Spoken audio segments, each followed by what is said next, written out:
Good afternoon, Maître Rania.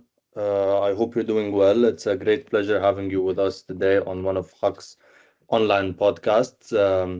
I've been looking forward to having this podcast with you, and I've been told you have a unique journey, and I've been eager to discover this journey as we speak together. So, how are you today? I'm doing great. It's a great pleasure for me to be with you and to be on this podcast. And thank you so much for reaching out to me to discuss a bit about this unusual journey, like you say. The pleasure is all mine. Uh, you emphasized on when we were discussing a bit before we started this podcast that your journey is quite the opposite than many Lebanese lawyers who are just seeking to find opportunities abroad, while to the contrary, you had all the chance to be far away, you had all the chances to be abroad, and yet you made the willing choice of being in Lebanon and practicing in Lebanon with a journey which is a bit not exactly the same. You did not follow the same route or path as every Lebanese lawyer. So, what would you like to tell us about that? How did you come to end up in Lebanon? Yeah, definitely. First, I have to say that I'm not a Lebanese lawyer. I'm Mm. actually a French lawyer. So I am Sure. born and raised in Paris. My parents left Lebanon before the beginning of the war.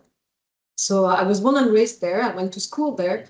I went to the university there. So I did Panthéon, Assas, Sorbonne and Assas.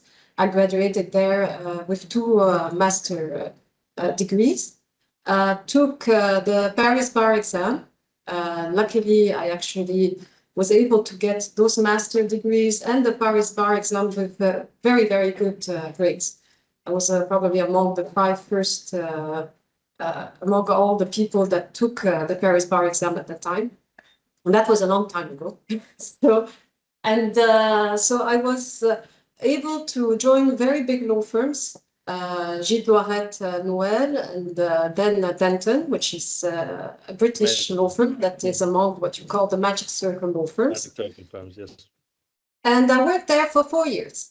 And what I did, which is very different from first typical Lebanese people or typical arbitration lawyers, is I started to work in intellectual property. So the beginning of my career has nothing to do with arbitration, except for the fact that I used to do litigation in intellectual property law, and I actually happened to handle arbitration cases during that time when I was with Dentons. And we actually had two arbitration cases that were intellectual property law related, and that we actually won at the time. And so that was kind of like my career in Paris before I made another move, which is also very different from what people would expect. I went to the US. And then I left to the US and I started to work for the Arizona Supreme Court. So I did a shift of career. Started in intellectual property law as a lawyer, then moved to the US. Somehow in public service. Not somehow, I was definitely a public servant for over 5 years. I initially went to the US because I was supposed to do an LLM at Berkeley Law School. And I had like two choices in front of me. One choice was you pay an LLM and you go there. And we all know that when you have an LLM in the US, it's almost impossible actually to find a work in the US if you're not someone who has a JD and so on. Or I get paid from the public administration in the US, and you have an experience that basically nobody has because you're going to be working in the US, in one of the main, what you call Ministry of Justice, actually, in the US. So I took the second option and started to work at the Supreme Court, where I was a program manager. And here is the second shift of my career, because as a program manager, I did a lot of lobbying, but also I had to do lobbying, so with the Congress, senators and all that. I also had to write policies and regulations and I had to handle contracts. And what I was doing there was criminal law. So here's the second shift of career. Yeah, Okay. I was in charge of sex offenders in the US. I created a huge project, which is called the GPS tracking system that now most of the people actually are aware of because they use it in most of the countries. But at the time when I was in the US, it was a new technology. And we developed there the policies and regulations for the state of Arizona. And we implemented actually the system on the sex offenders. And we did so well that we won awards for the work that we did. And it was implemented in many states in the US. So here is the second part of my career. Very different from what you would expect from a lawyer. Like before jumping into the third part of the career, which is the third part where we end up in arbitration or not yet? Not yet. Okay. We end up in Lebanon, but not yet in arbitration. But, you know, I think all of these skills or the different angles which you approached throughout your career are what probably help make you a great arbitration lawyer or arbitration practitioner. Because I've been told once that arbitration is not just about the education you get from regarding arbitration. It's mostly the skills you develop along the way. Like you need to be good at drafting, writing, communication. So these are all the skills you have acquired from different positions you've handled. So I don't know if you agree with that or not, that it's not always about the education. Absolutely. You know, when I got to the US, working on something that I had no clue about, I remember I was in front of a panel of 6 people asking me questions. Obviously, I had no clue about the answers. And they all realized, and that's the nice thing about the United States, they all realized that I didn't have the knowledge. But what they pointed out, and I always tell this to the people that join my team, the young practitioners, is that knowledge, you can acquire it. And we will talk maybe a bit more even about AI, that where it shows more and more that knowledge is available. What you can, so the knowledge is not what is needed.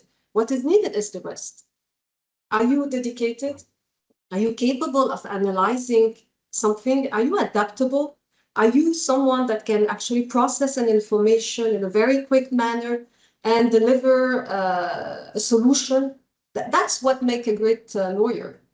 Knowledge, you open a book, you make some research. As a matter of fact, today, most of the law firms, I mean, I've never seen, I like to do research, even though I have less and less time to do that. But I mean, most of the research are done by juniors, or even sometimes summer trainees. So it's not something that really requires a lot of skills. Knowledge is something that you acquire. And here is actually another example of that. So I went from IP, I moved to the US, different jurisdiction, going from civil to common law system, going from business law to criminal law, and then I moved to Lebanon. That was back in 2011.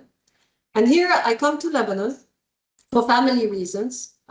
Of course, I'm not gonna lie that nobody really believed that you can come to Lebanon thinking that that's gonna be the bright of your career.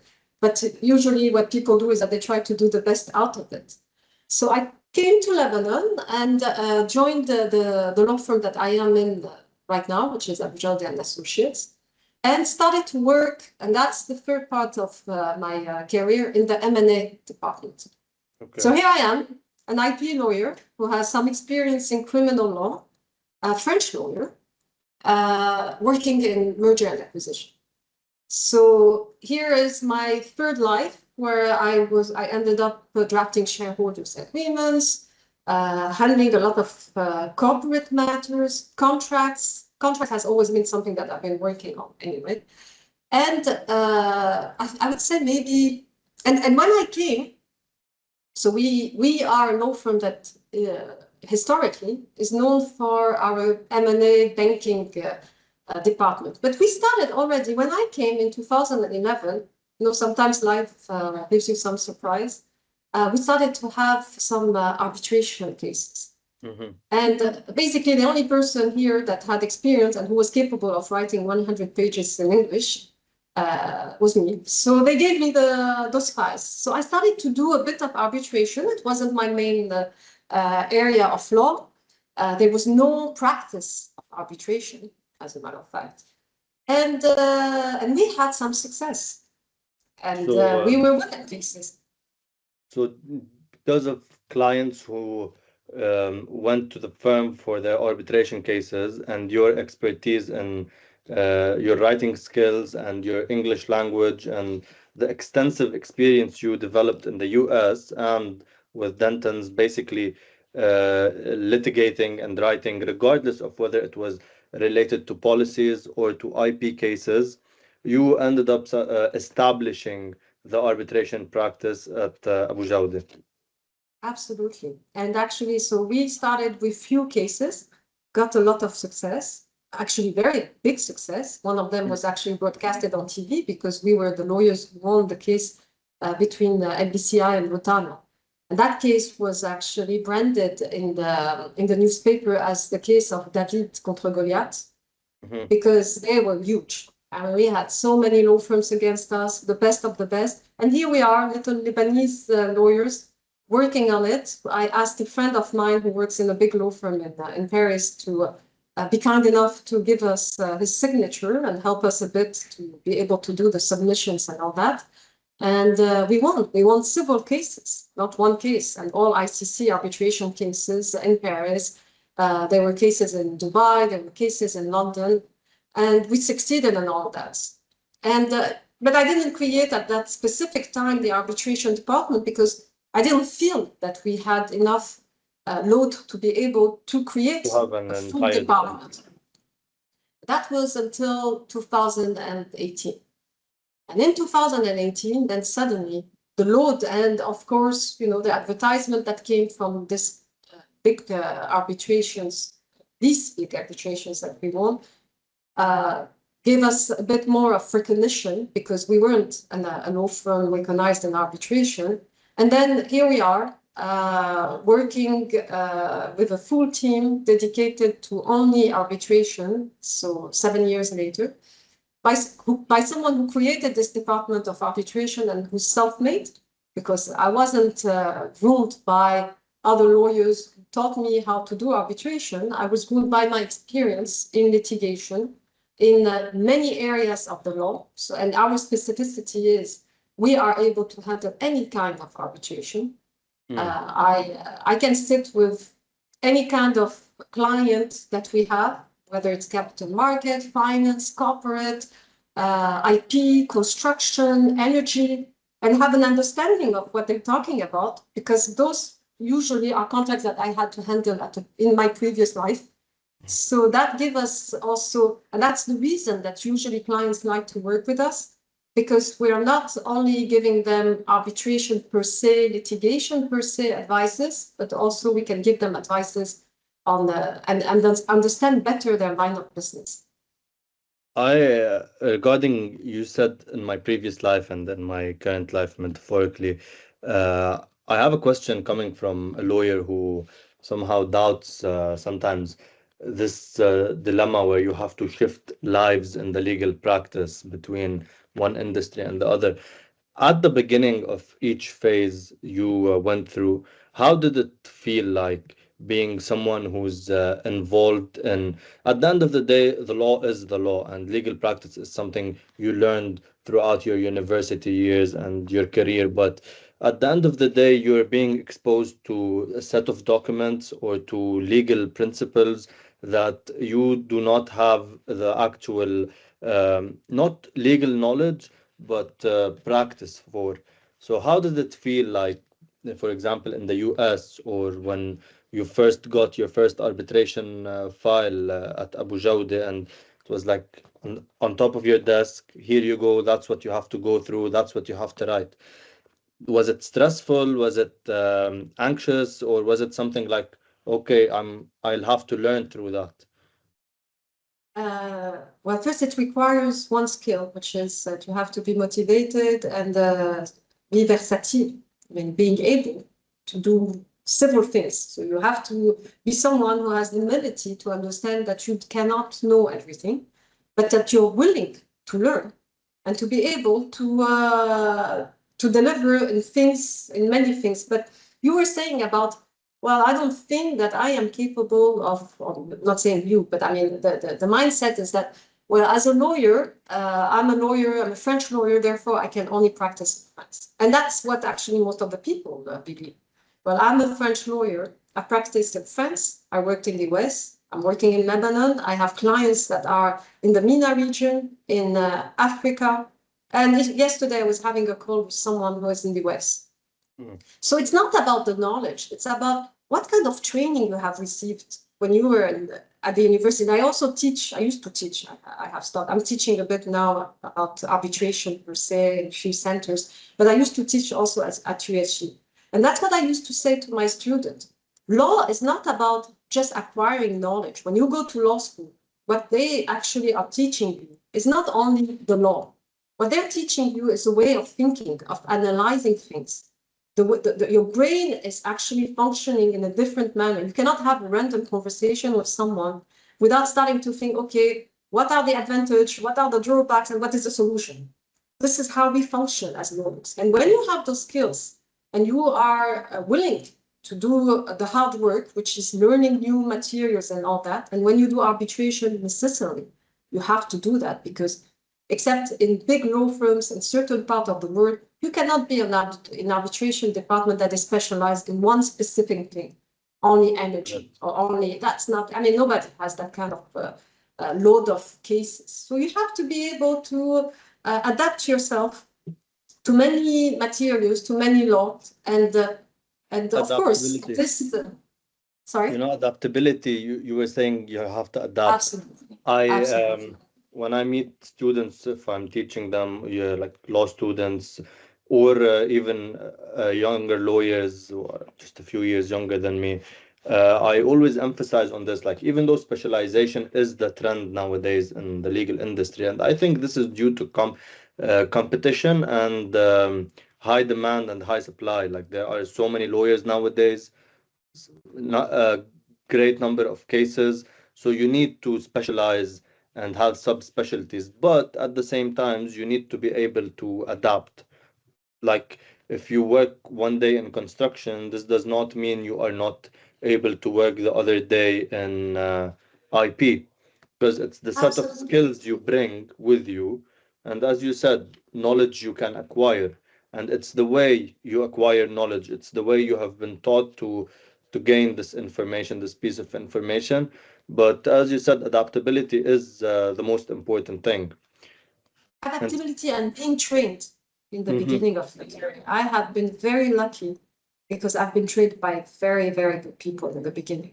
And I mean, there are a lot of people that came and worked with us, whether some of them, unfortunately, a lot of them made the decision to leave Lebanon, not because they weren't happy with us, but it's also for a career path or life decisions. But I think that all the people that have worked in our department, at least all of them, they say that they learned a lot. Because training and giving back to the new generation is something that is very important to me. Giving exposure to the new generation. Anyone that comes here, I mean, we have a summer trainee who was here. I mean, the first day that she arrived, I gave her a contract. And I told her, look, I have this contract that I need to handle. I want you to do that. Then there was another case that was an arbitration case that required some research. And I gave her the research to do. Well, you're capable of doing it. Why wouldn't you?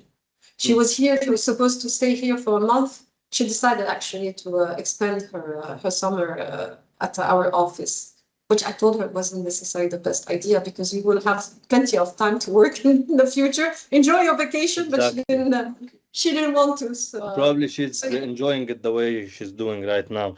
Speaking of training, do you think it's okay for lawyers who come from a different background and then join a department of a different legal industry or a different legal sector to downgrade their position? Like, let's say you're a senior associate working in IP, and then you move to a different firm to work in M&A. Do you think it's okay to downgrade your position if you do not have extensive experience in that field or area to allow yourself to be trained more or not? Of course. I think that, you know, one of the main issue that we have with lawyers is their ego. Well, I think that humility is probably the most important skill that you must have as a lawyer. So if you don't have the knowledge, and I started as an off counsel.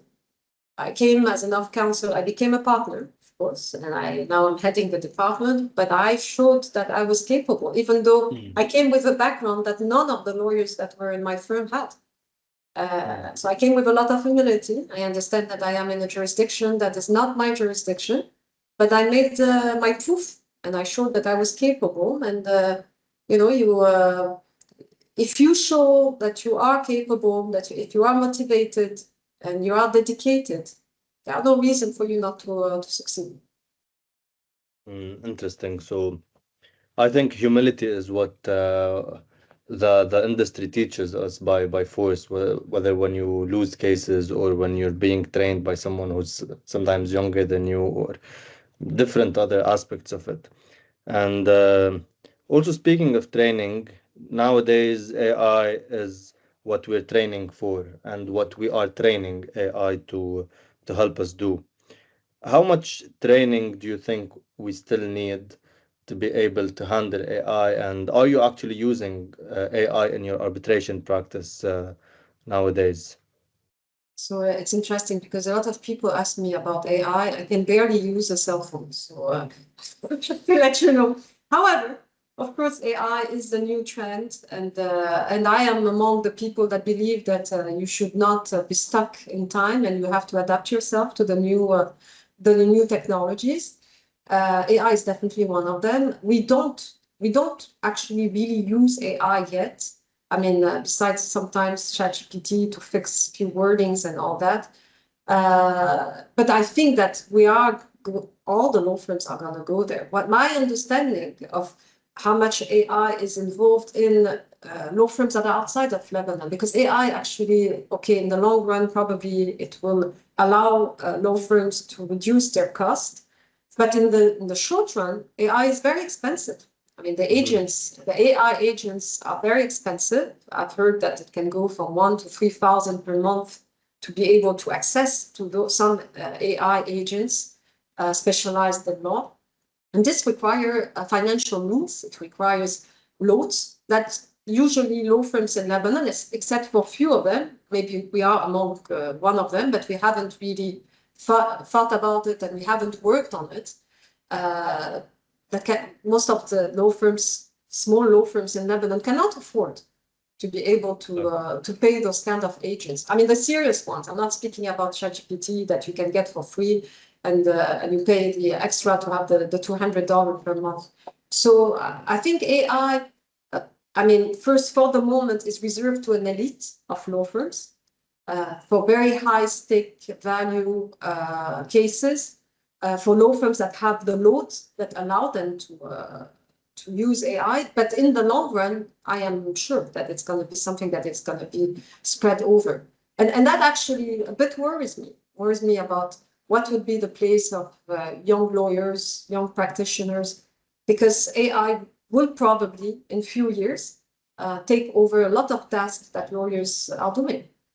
That's the thing. It will take over a lot of tasks, and that's where I've said it a few times. The role of the trainees or the young lawyers would shift. They would have to upgrade. They would have to show more skill, more dedication to do different things.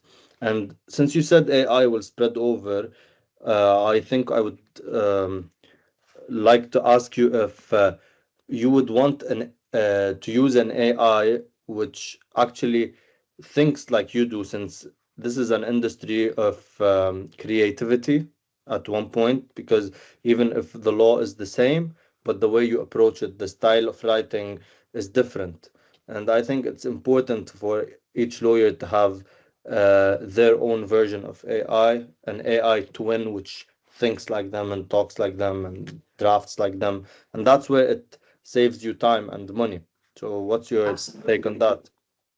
No, I agree with you. I agree with you. And I agree with you that when it comes specifically to arbitration, I mean, as of today, at least, I cannot tell you which are the good arguments and the weak arguments. It can give you a ton of arguments. I am one of those lawyers that absolutely forbid anyone in my team to put a weak argument.